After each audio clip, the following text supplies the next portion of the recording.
बिस्मिल्लाहिर्रहमानिर्रहीम। अस्सलाम वालेकुम जी, कैसे हैं आप लोग सब? उम्मीद है सब खैरियत से होंगे, हैप्पी होंगे, हेल्दी होंगे। तो आज आपसे शेयर कर रही हूँ मटर आलू के पुलाव की बहुत ही मज़ेदार सी रेसिपी, जो बहुत ही खिला-खिला और बहुत ही खुशबूदार बनकर तैयार होगा। सिंपल तरीके से आपको बनाना सिखाऊंगी, लेकिन जायके में A1 होगा। आप इसको दही के रायते या फिर टमाटर और प्याज की चटनी के साथ सर्व कर सकते हैं। दोनों के साथ इसका बहुत ही ज़बरदस्त सा कॉम्बिनेशन है। तो ज़रूर ट्राई कीजिएगा आप मेरी इस रेसिपी को। तो चलिए फटाफट से इस मज़ेदार और बहुत ही टेस्टी से मटर पुलाव को बनाना शुरू करते हैं। तो बिस्मिल्लाहिर्रहमानिर्रहीम। सबसे पहले हम इसका एक मसाला सा तैयार कर लेते हैं। उसके लिए मैंने यहाँ पर हरी मिर्चें ले ली हैं, तकरीबन 18 से 20 अदद ये हरी मिर्चें ली हैं मैंने, छोटी वाली। ये थोड़ी तीखी होती हैं। आप अपने टेस्ट के अकॉर्डिंग डाल सकते हैं। मैं यहाँ पर मटर पुलाव में ना लाल मिर्चों का इस्तेमाल बिल्कुल नहीं करती, इसलिए सिर्फ हरी मिर्चों से इसको स्पाइसी बनाती हूँ। तो आप भी अपने हिसाब से डाल लीजिएगा जितना स्पाइसी आपको पसंद है। उसके बाद आधा चाय का चम्मच इसके अंदर मैंने साबुत काली मिर्चें ऐड की हैं। अब दोनों चीज़ों को मैं अच्छी तरह से ग्राइंड कर लूँगी। तो ये देखिए मैंने पेस्ट तैयार कर लिया काली मिर्च और हरी मिर्च का। तो बस इसको एक साइड में रखते हैं और दूसरी तरफ हम जो है ना पुलाव का मसाला तैयार करते हैं। तो यहाँ पर मैंने एक पतीली में ना 3/4 कप ले लिया ऑयल, आप घी का भी इस्तेमाल कर सकते हैं। उसके बाद इसके अंदर हमने आलू फ्राई करने हैं। तो मैंने यहाँ पर 4 दरमियाने साइज़ के आलू लिए थे, जिनको मैंने इस तरह छोटे टुकड़ों में काट लिया। अब इनको हमने फ्राई करना है। आलूओं को हमने तब तक फ्राई करना है जब तक इनमें लाइट गोल्डन कलर नहीं आ जाता। तो बस इस तरह लगातार चम्मच चलाते हुए मैं इनको फ्राई कर लूँगी। तो ये देखिए हमारे आलू जो है ना वो अच्छे से फ्राई हो चुके हैं, इनमें अच्छा गोल्डन कलर आ चुका है। तो बस इस टाइम पे आकर इनको मैं निकाल लूँगी एक छन्ने में, ताकि इनका जो एक्सेस ऑयल है ना वो निकल जाए। तो इस तरह से अच्छी तरह से ऑयल को निचोड़ कर मैं प्लेट में रखती जाऊँगी। तो सारे आलूओं को मैंने प्लेट में निकाल लिया है। अब उसी ऑयल में जो है ना हम मसाला तैयार करने वाले हैं।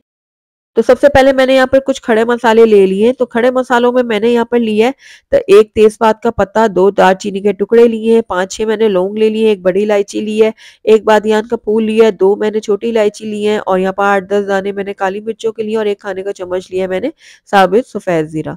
सारे खड़े मसाले मैंने ऑयल में शामिल कर दिए, इनको हल्का सा फ्राई करूँगी। तब तक फ्राई करूँगी जब तक इनमें अच्छी-सी भीनी-भीनी खुशबू नहीं आ जाती। हमने इन खड़े मसालों को जलाना नहीं है, बस हल्का सा फ्राई करना है। उसके बाद इसके अंदर हम प्याज ऐड करेंगे। तो यहाँ पर मैंने तकरीबन 2 मीडियम साइज़ के प्याज लिए थे, जिनको बारीक स्लाइस में काट के मैंने इसमें ऐड किया है। प्याज को अब हम गोल्डन होने तक फ्राई करेंगे। प्याज़ों को भी हमने बहुत ज़्यादा गोल्डन नहीं करना, बस लाइट गोल्डन करेंगे। तो ये देखिए बहुत अच्छा सा कलर आ चुका है प्याज़ों में। अब इसके अंदर लहसुन अदरक का पेस्ट जाएगा तकरीबन 1 खाने का चम्मच और उसके बाद लहसुन अदरक को भी मैं ना अच्छी तरह से फ्राई करूँगी, ताकि इसका जो कच्चापन है वो ख़त्म हो जाए। तो बस 1 मिनट के लिए मैंने लहसुन अदरक को भी फ्राई कर लिया था। अब इसके अंदर हम ऐड करेंगे टमाटर। तो मैंने यहाँ पर तकरीबन 2 दरमियाने साइज़ के टमाटर लिए थे, जिनको मैंने छोटे टुकड़ों में काट कर इसमें ऐड कर दिया। टमाटर को भी मैं कुछ देर के लिए भून लूँगी प्याज़ और लहसुन अदरक के साथ।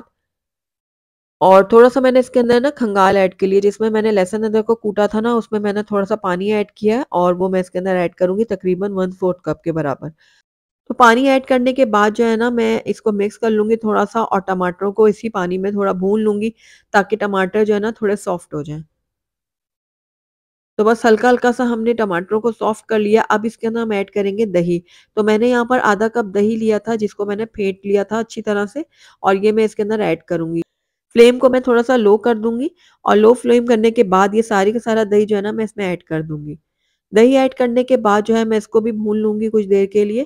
इतनी देर भूनूँगी कि बस दही अच्छी तरह से मिक्स हो जाए मसाले के साथ। तो ये देखिए दही को मैंने अच्छी तरह से भून लिया। अब इसके अंदर हम ऐड करेंगे भुना हुआ कुटा हुआ सूखा धनिया। तो ये 1 खाने का चम्मच मैंने इसके अंदर ऐड किया और साथ ही इसके अंदर मैं भुनी हुई कुटी हुई सौंफ ऐड कर रही हूँ आधा खाने का चम्मच।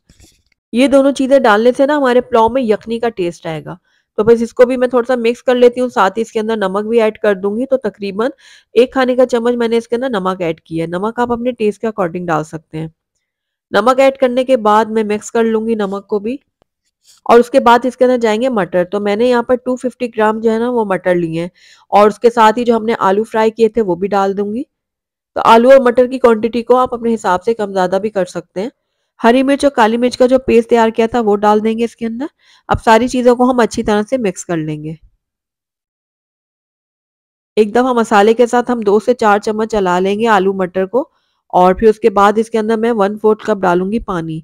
पानी ऐड करने के बाद जो है ना हम इसको दोबारा से मिक्स करेंगे और कवर करके इसको मैं पकने के लिए छोड़ दूँगी लो फ्लेम में, ताकि हमारे आलू और जो मटर है ना वो अच्छी तरह से गल जाएँ। तो बस अब इसको कवर कर लेती हूँ और 5 से 6 मिनट के लिए इसको लो फ्लेम में पकने के लिए छोड़ दूँगी। तो देखिए 5 से 6 मिनट हो गए हैं आलू और मटर को मसाले के साथ पकते हुए। तो ये बहुत अच्छी तरह से मसाला हमारा रेडी हो चुका है और आलू और मटर भी हमारे बहुत अच्छी तरह से गल चुके हैं। बस 1 मिनट के लिए मैं इसको भून लेती हूँ। तो थोड़ी-सी मैंने फ्लेम को ना हाई कर दिया था और हाई फ्लेम में मैंने इसको भून लिया 1 मिनट के लिए। अब इसके अंदर हम पानी ऐड करेंगे। चूँकि मैं यहाँ पर 2.5 ग्लास चावलों का इस्तेमाल कर रही हूँ, तो इसलिए मैं इसके अंदर पौने 4 ग्लास पानी ऐड करूँगी। आप अपने चावलों के हिसाब से इसको एडजस्ट कर लीजिएगा।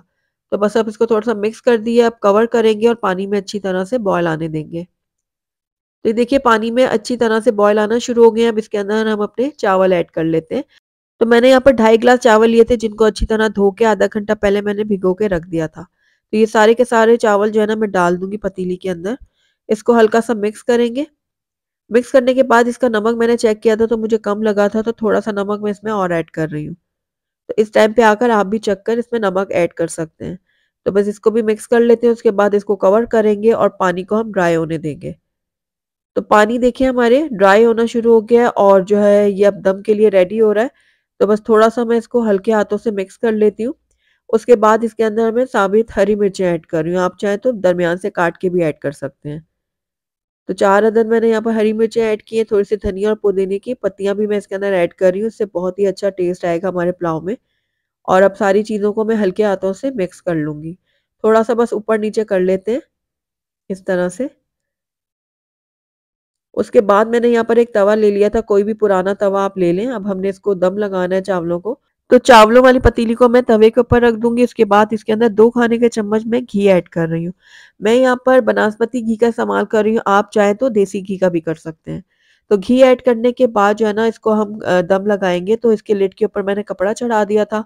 अब इसको हम है ना हाई फ्लेम में तब तक पकाएँगे जब तक इसमें स्टीम नहीं बन जाती, उसके बाद इसको 10 से 12 मिनट के लिए हम दम के लिए छोड़ देंगे लो फ्लेम पर। तो तकरीबन 12 मिनट हो गए हैं चावलों को दम पे रखे हुए और ये देखिए माशाल्लाह से बहुत ही ज़बरदस्त सी खुशबू आ रही है और ये देखिए एक-एक दाना इसका खिला-खिला सा है और बहुत ही टेस्टी ये पुलाव बना है। तो चलिए अब हम अपने पुलाव को प्लेट आउट कर लेते हैं। तो अल्हम्दुलिल्लाह हमारा बहुत ही टेस्टी और मज़ेदार सा मटर आलू का पुलाव जो है वो बन के तैयार हुआ है।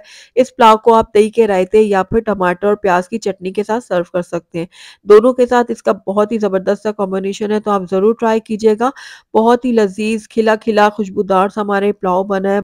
तो आपने ज़रूर ट्राई करना है और मुझे फीडबैक में बताना है कि आपको मेरी रेसिपी कैसी लगी। अगर आपको मेरी रेसिपी पसंद आई है तो इसको लाइक ज़रूर कीजिएगा, फ्रेंड्स और फैमिली में इसको ज़्यादा से ज़्यादा शेयर कीजिएगा। अगर पहली दफ़ा मेरे चैनल पे आए हैं तो काइंडली इसको सब्सक्राइब भी कर लें, साथ ही बेल आइकन को भी प्रेस कर दें ताकि मेरी हर नई आने वाली वीडियो की नोटिफिकेशन सबसे पहले आप तक पहुँचे। और कमेंट करके मुझे ज़रूर बताइएगा कि आपको मेरी रेसिपी कैसी लगी। Thank you for watching. अल्लाह हाफ़िज़।